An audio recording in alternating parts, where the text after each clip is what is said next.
What's up, YouTube? Another update on the 1983 Chevrolet K10.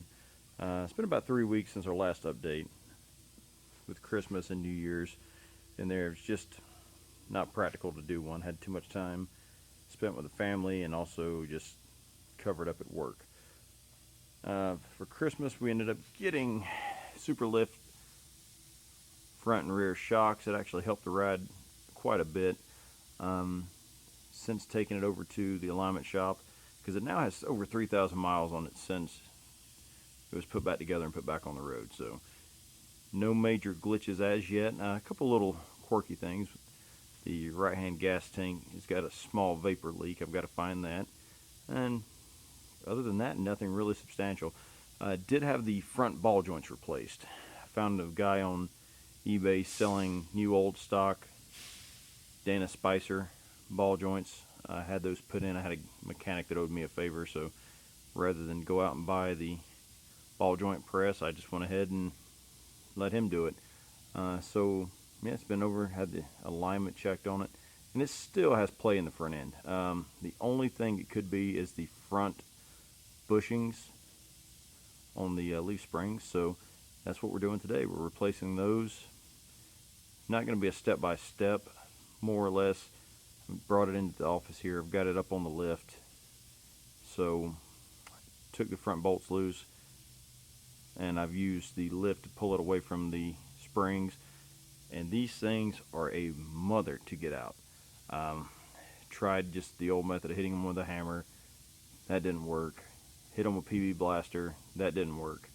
Searched around on YouTube, and I actually found somebody that at first I didn't give him a whole lot of credit, but he was actually burning the blasted things out. So I've already burnt the bushing out of the left hand side, and I've just got to take the sleeve out, and then I can do the other side. I'll just kind of give you some updates as we go along.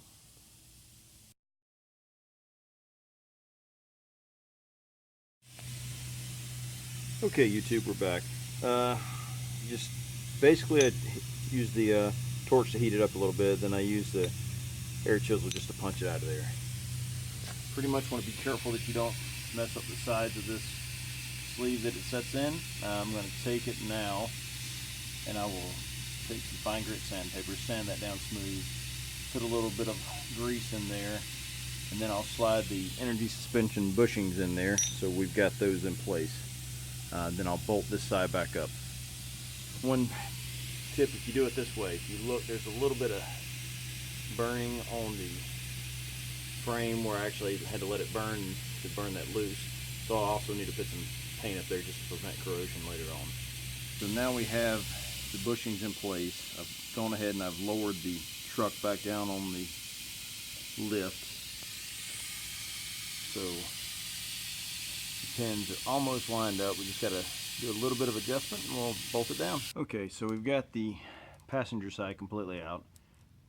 Now we have the left side burning. Now if this works like the last one, it will actually heat it up, and as it burns the rubber bushing, the bushing will kind of walk itself out and it will pull the center pin with it, the sleeve with it rather.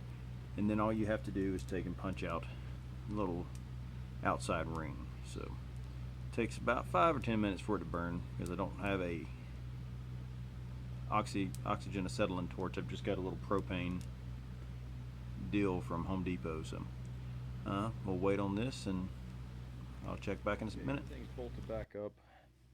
Now I'm actually going to count the turns in the steering wheel to make sure the gearbox is centered with the steering wheel itself.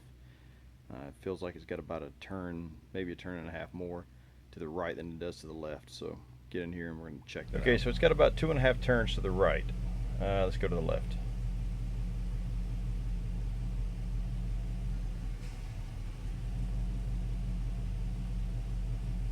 Okay, so it's got not quite one. So what we're going to do is we're going to disconnect the steering shaft from the steering column, and then I'm going to turn it one turn to the right and bolt it back up.